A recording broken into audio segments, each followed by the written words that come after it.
This audiobook will show you how to speak and heal your body in a new way. You are not just made of muscle and memory. You are made of words, and the words you speak daily either open the door to healing or tell your body to brace for more pain. It's time to speak differently. Speak to heal.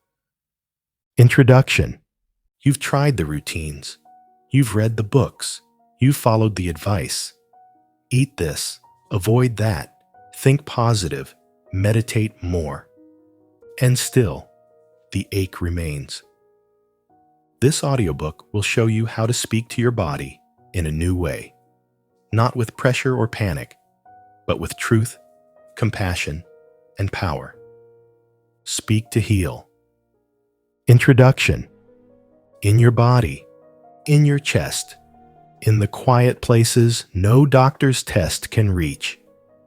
You're not weak. You're not broken. You're just carrying words inside you that were never meant to stay. Because healing doesn't start with action. It starts with language. The words you repeat to yourself. I'm exhausted.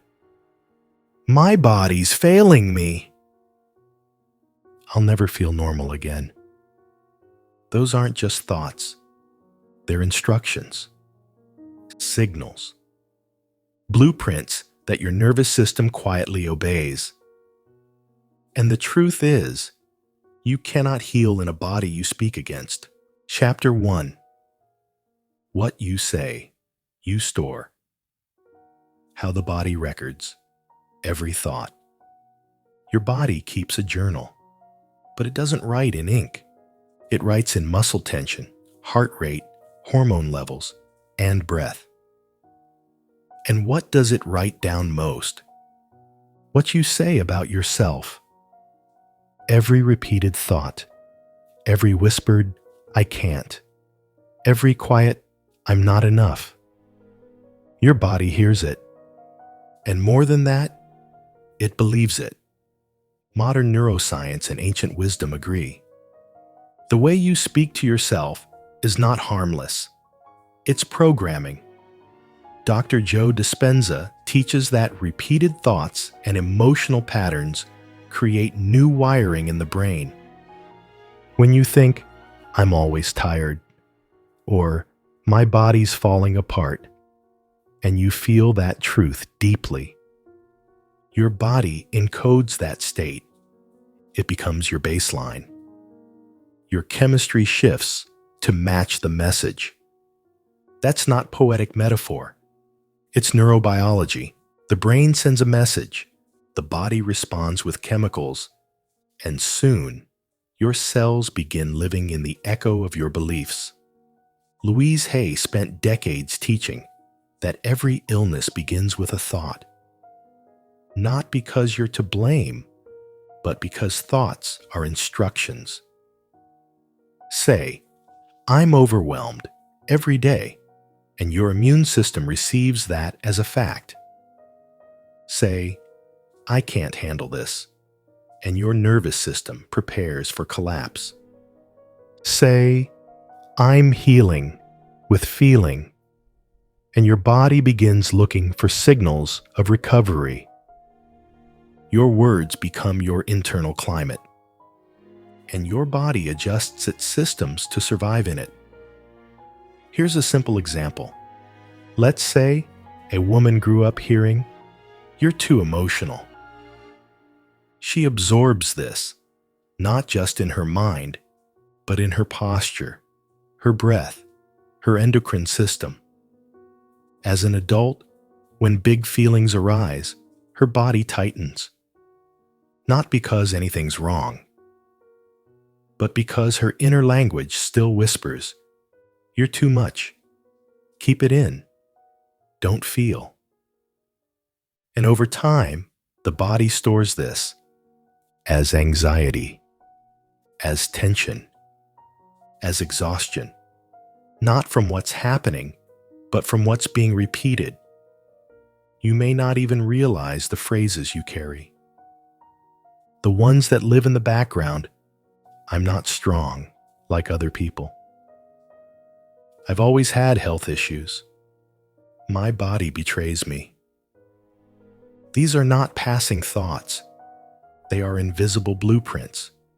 Your cells, your hormones, your immune system.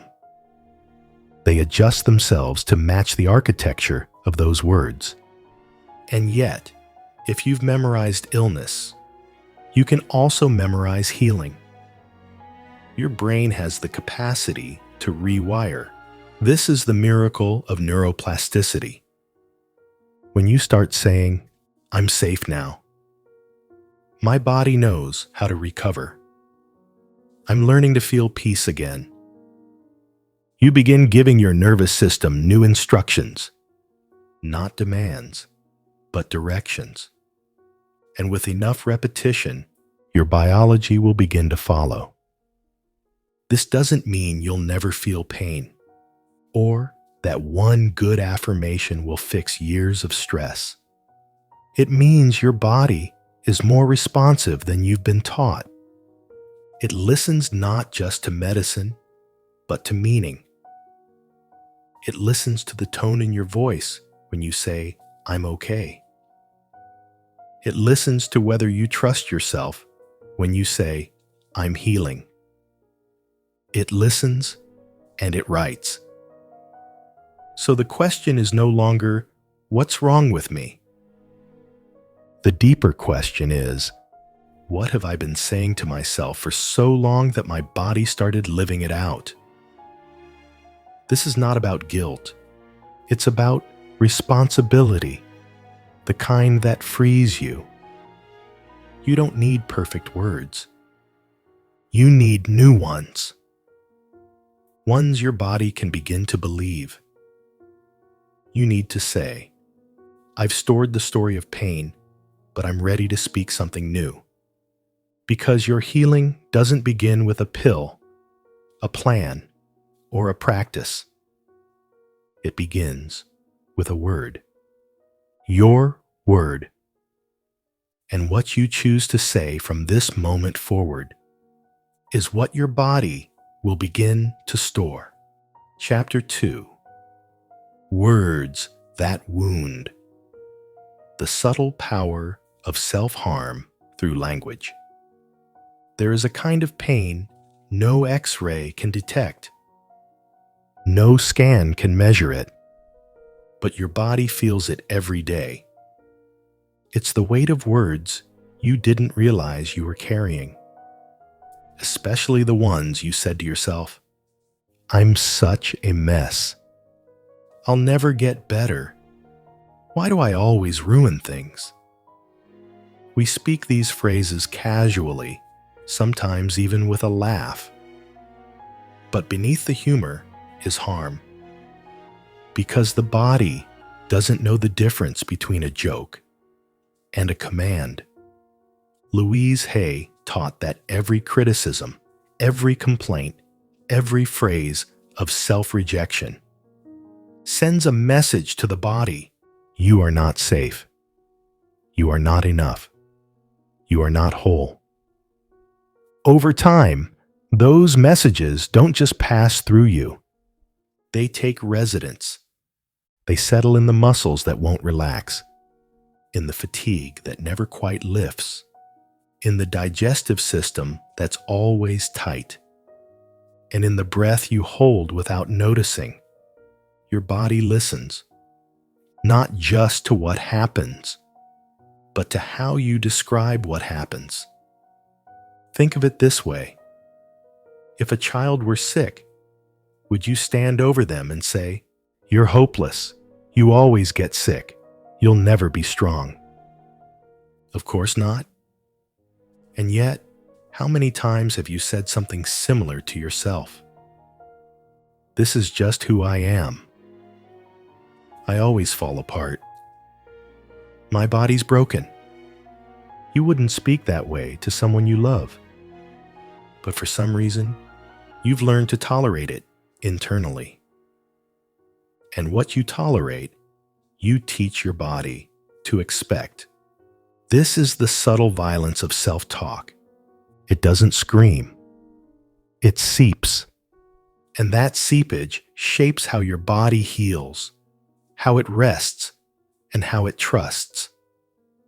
Louise Hay reminded us that the body thrives in love, not abstract, spiritual love, but daily, spoken, grounded, verbal kindness. Without it, your body feels like it's constantly under attack. Even when no one is saying anything cruel from the outside, because the real harm is coming from within. This is not about blame. You didn't choose these words to hurt yourself. You likely learned them in moments of overwhelm. You adopted them from voices that were never yours to begin with. Parents, teachers, culture, religion. Somewhere along the way, you mistook inner punishment for responsibility. You thought if you scolded yourself hard enough, you'd finally improve. But you didn't improve. You tightened. You numbed. You built resilience, but lost softness. The very quality your body needs to heal. So what's the alternative? Language as medicine. You don't have to swing to false positivity. You don't have to declare, "I'm amazing," when you feel awful. You simply begin with honest kindness. Try this. Instead of, "I'm a disaster," say, "I'm overwhelmed, but I'm finding my way." Instead of, "I'm broken," say, "I'm healing from more than most people know." Instead of, "I ruin everything," say, "I've made mistakes and I'm learning to respond differently." Each of these is a small repair, a shift, a new agreement, and your body, always listening, takes note. Healing requires new language, not to deny your pain, but to stop re-injuring the same places with your voice. You cannot speak to your body like an enemy and expect it to open. You cannot bully yourself into balance. You cannot shame yourself into stillness. But you can begin again with one sentence, with one softer tone, with one choice to stop speaking harm and start speaking peace. Louise Hay believed that healing begins the moment you say, "I am willing." Willing to try something new. Willing to be kind to yourself. Willing to see that the way you speak becomes the way you live. You've suffered long enough under the weight of harsh words.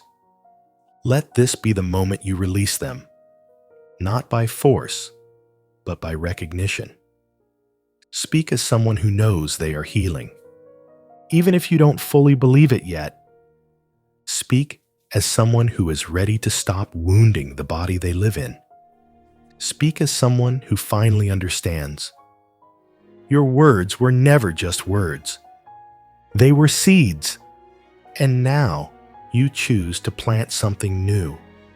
Chapter 3. The Healing Voice. Within. Finding the inner tone that soothes, not scolds. There is a voice inside you that has more influence over your healing than any prescription. Not because it controls your biology directly, but because it controls your belief. And belief, when felt deeply and spoken repeatedly, becomes the nervous system's compass. Most of us don't realize how often that inner voice becomes our worst critic, not out of cruelty, but out of habit. We've been conditioned to correct, to push, to fix, so we speak to ourselves the way we imagine progress should sound. "You're so dramatic. You need to toughen up." What's wrong with you today? This voice doesn't just exist in thoughts. It echoes in the body, in the tightening of the chest, the spike of cortisol, the shallow breath that follows a self-directed insult. Dr. Joe Dispenza teaches that thoughts, when combined with emotional intensity, begin to rewire your brain. If repeated often enough, they train the body into a state of being. Your inner tone becomes your outer chemistry, and your nervous system begins to memorize the emotional signals you send, whether they're healing or harmful. So what happens when your inner voice sounds more like punishment than presence? You remain in defense. Your body braces. Healing is postponed. Because healing does not unfold in an environment of tension. It unfolds in the presence of safety. And safety begins with how you speak to yourself when you're hurting. You may have tried affirmations, but if your inner tone is cold, mechanical, or laced with doubt, your body won't receive them. Because it's not just the words, it's the energy behind them that determines whether they become medicine or noise. Now imagine a new voice inside you. Not fake, not forced, but kind. Not the cheerleader shouting, "You've got this," when you're on the floor in tears, but the grounded presence that whispers, "This is hard, and I'm still here with you." That voice doesn't rush. It doesn't scold. It soothes, like warm hands over a shaking heart. And something miraculous happens in its presence. The body lets go. The breath returns. The healing begins. This voice may not come naturally at first, especially if your upbringing rewarded strength, productivity, or emotional suppression. But the good news is, this voice can be learned. And once it's learned, it can become your default. Try speaking to yourself with the tone you would use with a scared child, or a grieving friend, or someone you deeply cherish. That tone, that gentleness, is not weakness. It is biological nourishment. The vagus nerve, which regulates your parasympathetic rest and repair response, responds directly to vocal tone. So when your inner voice is calm, slow, and soft, you're not just being kind and swing. You're literally helping your body return to regulation. That is healing. Not the fixing, not the forcing, but the tone of presence that invites the body to exhale and return to center. You can begin right now. Say aloud, "I'm doing the best I can, and that is enough today." Feel what happens in your chest when you say it with a warm tone. Not sarcastic, not hollow, but with sincerity. That shift you feel? That's your body responding to love. You've done the pushing. You've tried the pressure. Now try the opposite. Try compassion. Try gentle consistency. Try becoming the one voice in your own life that doesn't demand improvement, but offers acceptance as the condition for transformation. That is the healing voice. And once you find it, you'll wonder how you ever lived without it. Let it speak today. Let it walk with you through pain and progress. Let it replace the internal storm with a steady inner home. Because when your voice becomes the one that soothes, not scolds, your body will finally believe, "I'm safe to heal." Chapter 4. I am the medicine. Every healing journey begins with two words. I am. Not I will be. Not I hope to become. But I am now. This isn't a motivational slogan. It's the activation point of your entire identity. And identity is what the body listens to most. You can take the vitamins, do the journaling, even meditate for an hour each day. But if deep in your system you still whisper, I am sick, I am broken, I am the problem, then your body remains loyal to that voice, because the body doesn't follow your efforts. It follows your identity.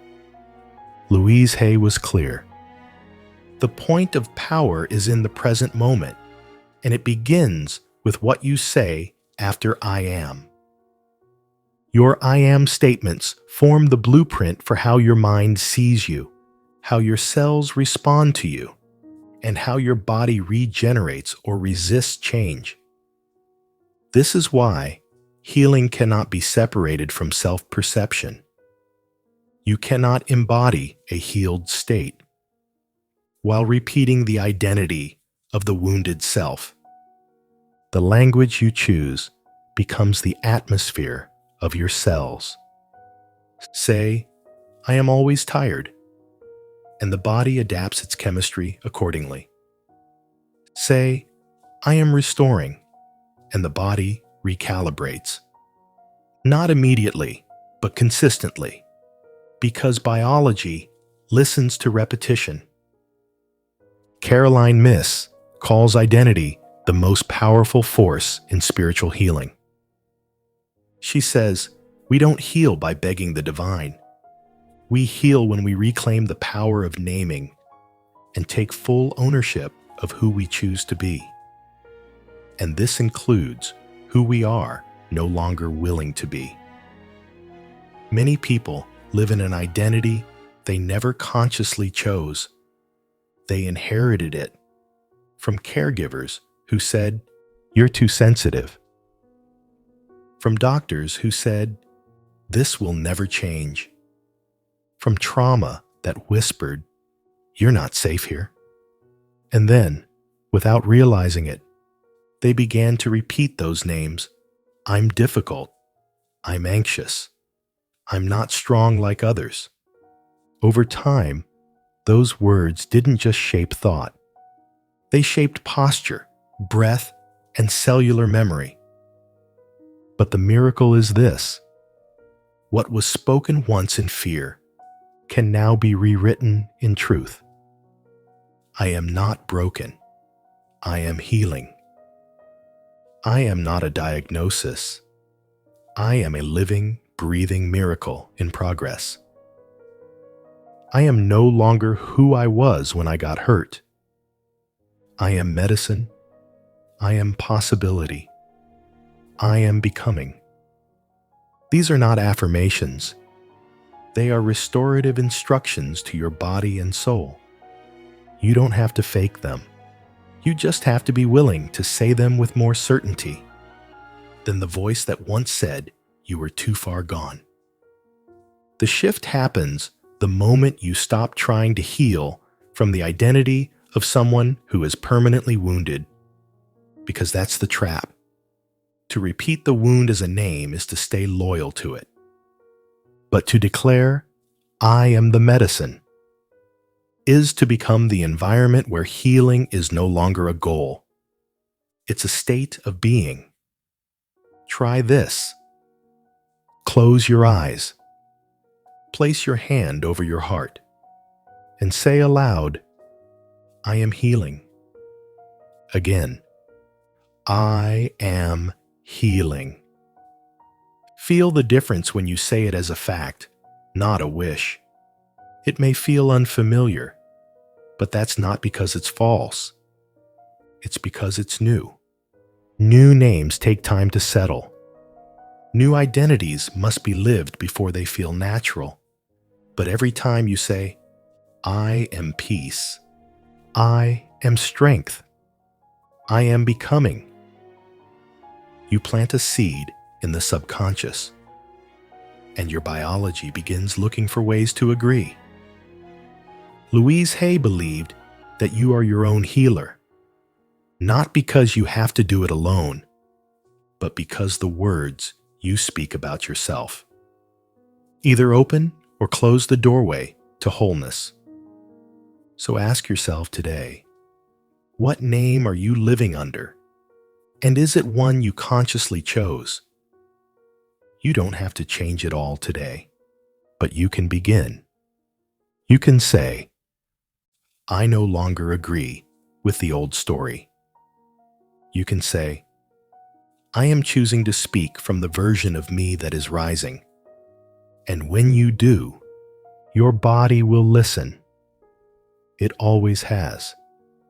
Because I am is not a description. It is a command. And healing is not something you chase. It's something you become. Let today be the day you remember. You are not the wound. You are the one who speaks new life over it. You are the medicine. Chapter 5. Conversations with pain. Turning symptoms into messages, not enemies. Pain is not your enemy. It is your body's most urgent form of communication. It doesn't come to punish you. It comes to speak. And yet, most of us were taught to silence it, to override it, to numb it, to hate it.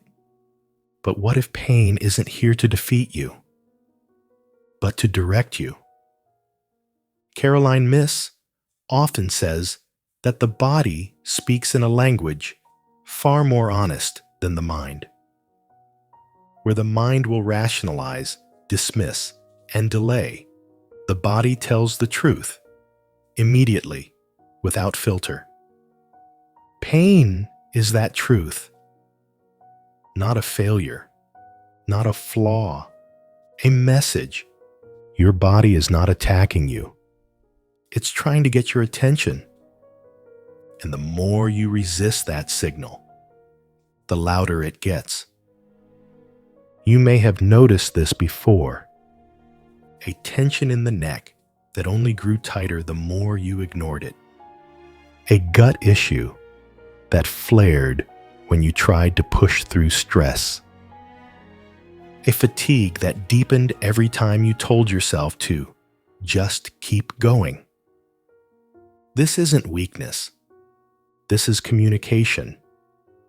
Pain often arrives when something deeper is being overlooked, a boundary being crossed, a truth being denied, a pace that's no longer sustainable. The body doesn't shout unless the whisper was missed. But we've been conditioned to fear pain, to see it as failure, to fight it. And what you fight, you lose access to. When pain becomes the enemy, we disconnect from our own bodies. We brace. We override. We feel betrayed by the very vessel that's simply asking for care. But healing begins when we shift the posture from resistance to conversation.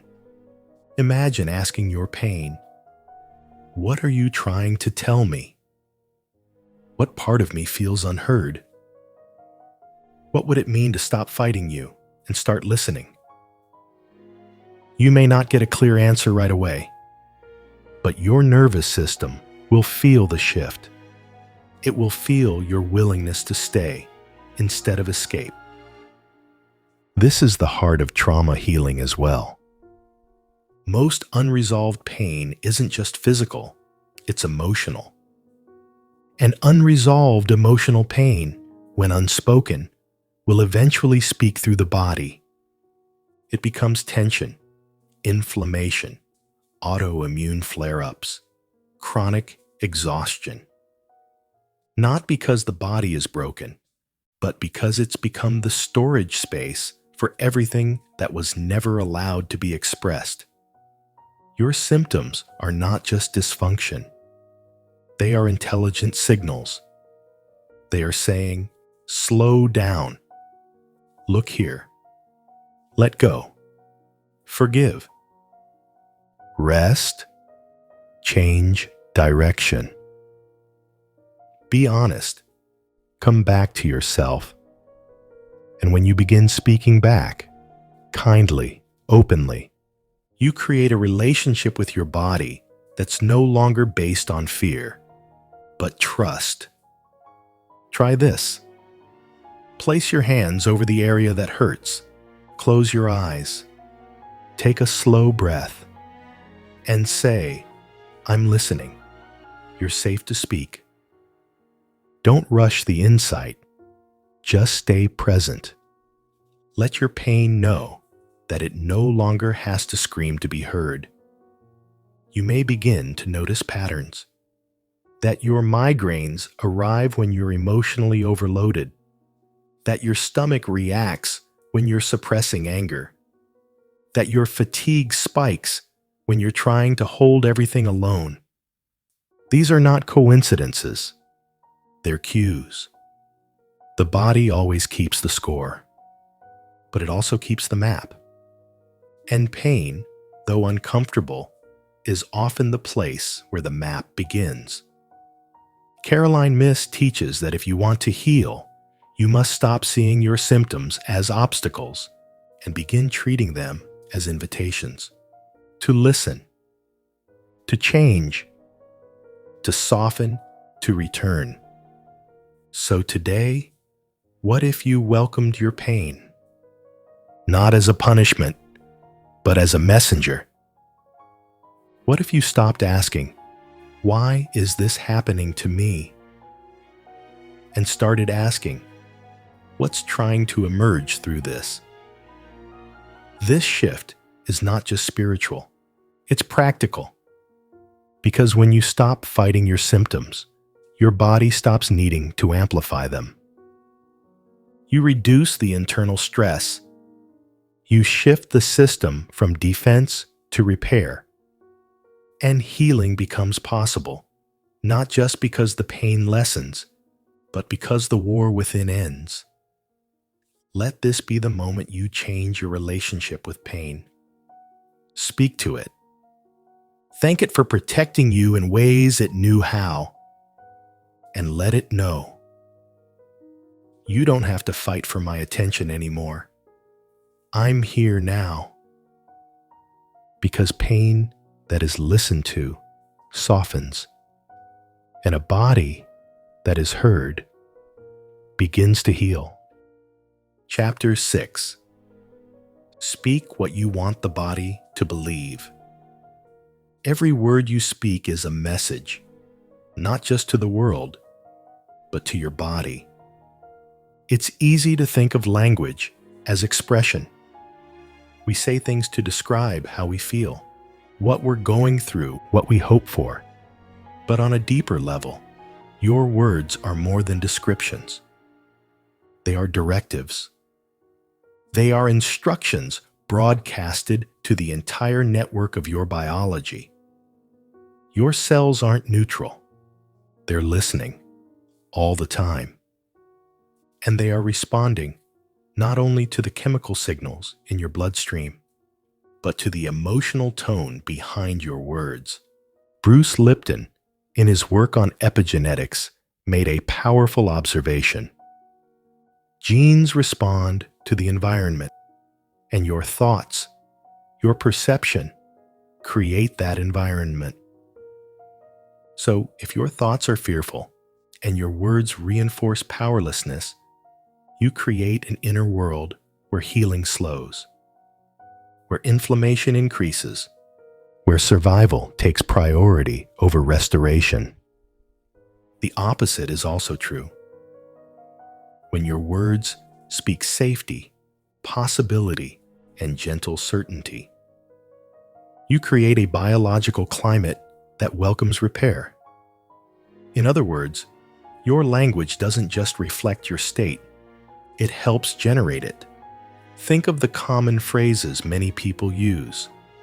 My body never cooperates. I can't deal with this anymore. This always happens to me. These aren't just habits of speech. They're affirmations, unconscious mantras, repeated daily and soaked up by a body that trusts the voice it hears most. Now imagine repeating instead, my body is working with me. I'm learning how to support myself through this. I trust that healing is happening even if I can't see it yet. These are instructions, not commands shouted in desperation, but calm, repeated cues. Like a kind teacher retraining the nervous system. The body does not demand perfection, but it needs direction. Without conscious language, your biology runs on old patterns, old phrases, old identities, old agreements that no longer serve your becoming. That's why this chapter is not about becoming a positive thinker. It's about becoming a precise speaker. Speak not what you fear, but what you want the body to recognize. Speak not what you inherited, but what you now choose. Speak not from the pain, but to the pain with tenderness and instruction. You might say, I feel the tension and I send softness there. This symptom is a message, not a punishment. My body knows how to find balance again. I give it permission. Do not underestimate the power of these small phrases. They are like water on dry ground. Given daily, they restore trust between you and the very body you once resented. Bruce Lipton's findings reveal that gene activity is not fixed, that your perception, and by extension, your inner dialogue, can literally switch genetic pathways on or off. That's not spirituality, that's cellular biology. So the question becomes, what are you instructing your body to do with your language? Are you commanding it to collapse or inviting it to rise? You don't have to sound confident right away. What matters is consistency, tone, and sincerity. Start with bridge phrases. I'm learning to feel better. It's safe to heal now. My body hears me. I speak gently. Let these become your new normal. Let your language build a home your nervous system wants to return to. This is not about pretending. It's about choosing. Because your body isn't asking for perfection. It's asking for partnership. And that partnership begins with how you speak. Not in moments of clarity, but especially in moments of fear.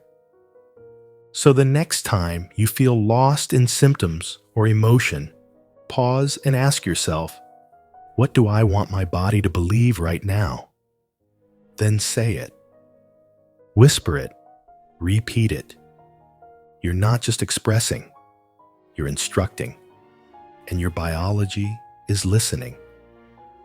Let every word be a signal of peace. Let every phrase become a thread of repair.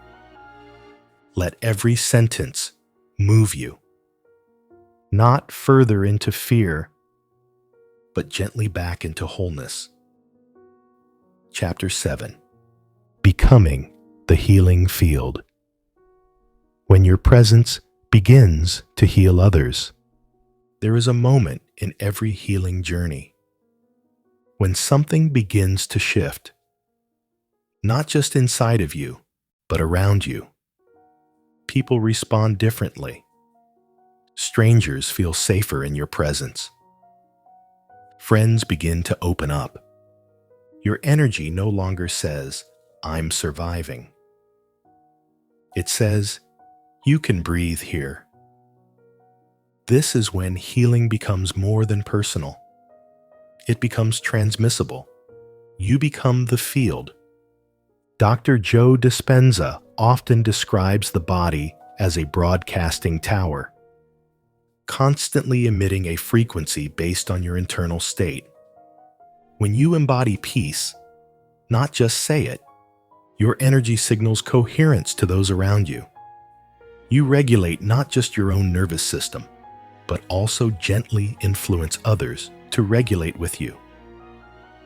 You've probably felt it before. Entering a room and sensing ease without a word spoken. That's the field. It's not performance. It's not charisma. It's alignment. And alignment is magnetic. Caroline Myss refers to this as energetic integrity. She says, when your words, your thoughts, and your energy match, people feel that, and they trust it. This is the silent power of someone who has done the inner work, not just to speak healing, but to become it. When you've spoken kindly to yourself long enough, your presence becomes a safe place for others. You don't need to fix them. You don't need to carry them. You need to be what you've already become. And that becomes an invitation. You become the evidence that nervous systems can heal. That language can be restored. That peace is possible, even after pain. This is not about becoming a healer in the traditional sense. It's about becoming healing energy in motion, a living reminder that regulation is contagious. That safety isn't just an idea. It's something people feel in your presence. You don't need special training. You don't need permission. You only need to embody your own message. Let the way you speak. Slowly, kindly, with truth. Become a permission slip for someone else to do the same. Let the way you pause, instead of rush. Signal to others that they can drop the tension too. Let the way you've softened toward your own pain. Create an unspoken invitation. You don't need to be perfect here. You're already enough. This is the healing field. It doesn't shout. It doesn't convince. It simply resonates. This is why monks, mystics, and healers throughout time have influenced others without speaking a word.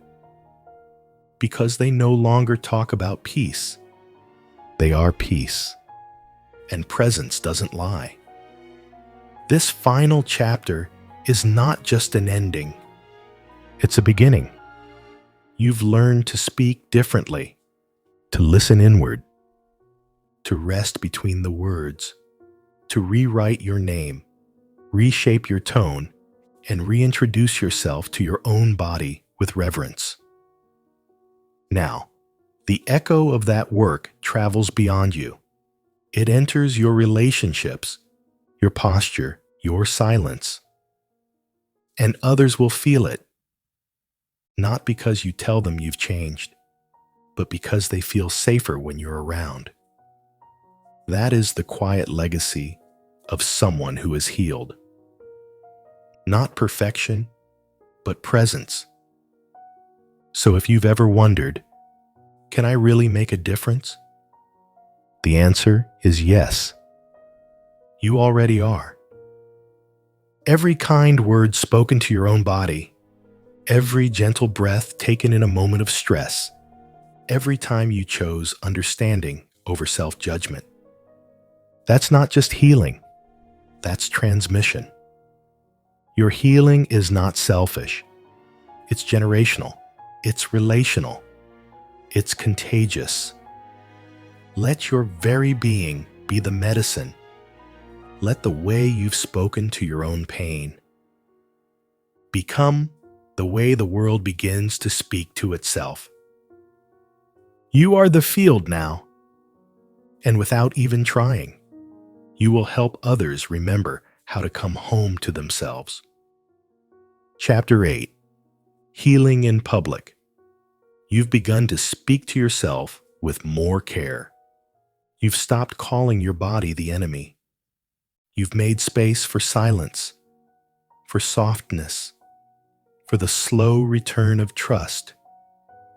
But now, you step outside, and suddenly, the world speaks a different language. It speaks in hurry, in shame, in comparison, sarcasm, and scarcity. The world says, push harder, be stronger, don't be so sensitive. Success is the only evidence of healing. And you, who've just begun to breathe deeper, might find yourself bracing again. Because it's one thing to create peace inside. It's another to hold it when the outside doesn't match. Caroline Myss teaches that true healing isn't just personal. It's relational. It's tested in your interactions. It's strengthened in your boundaries. And it's revealed in how you speak to yourself when others don't understand your softness. This chapter is for that moment.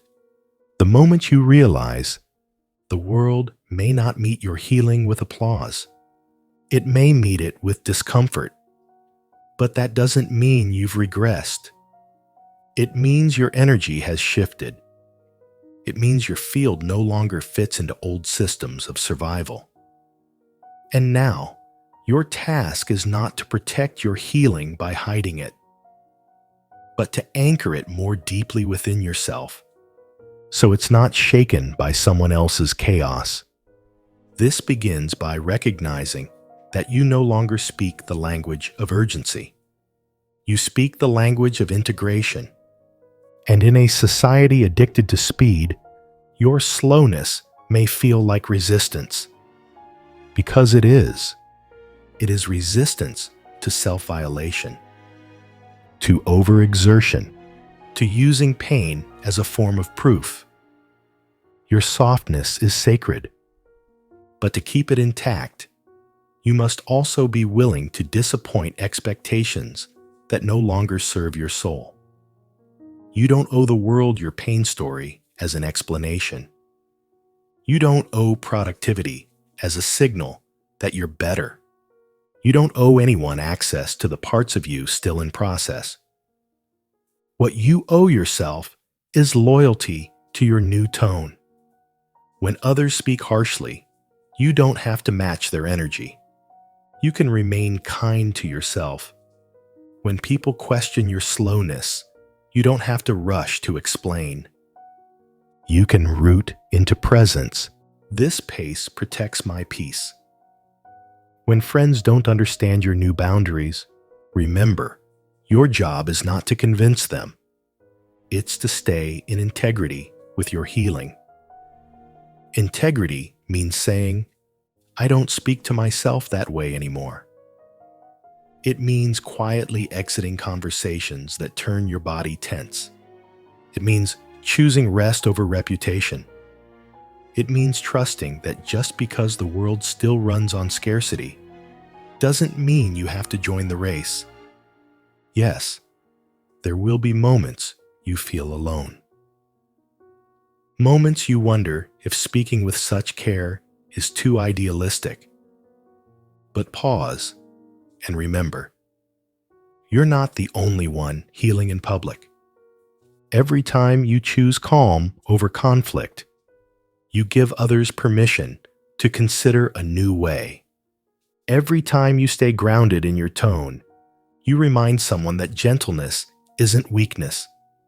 It's strength in its most sustainable form.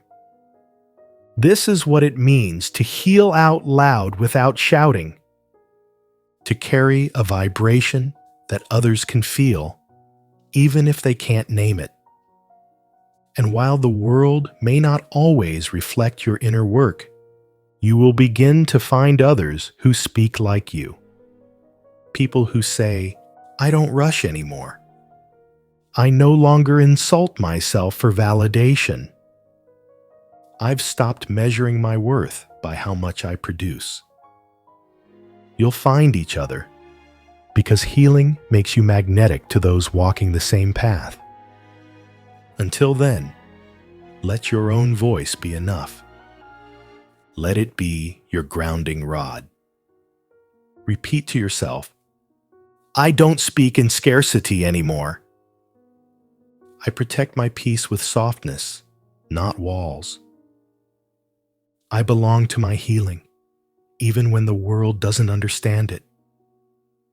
Because the world may still shout, but you've learned to speak like someone who is whole. And eventually, that tone echoes farther than you think. You've arrived, not at the end, but at a new beginning. A beginning where words are no longer just noise in the background, but instruments of restoration. A beginning where silence is no longer empty, but sacred. A beginning where your voice, your inner voice, has learned to become your greatest ally. Let this be your reminder. Your healing was never only in the doing. It was always in the speaking. And more than that, in how you chose to speak when it would have been easier to stay silent. If nothing else, let this truth stay with you. Your body was never against you.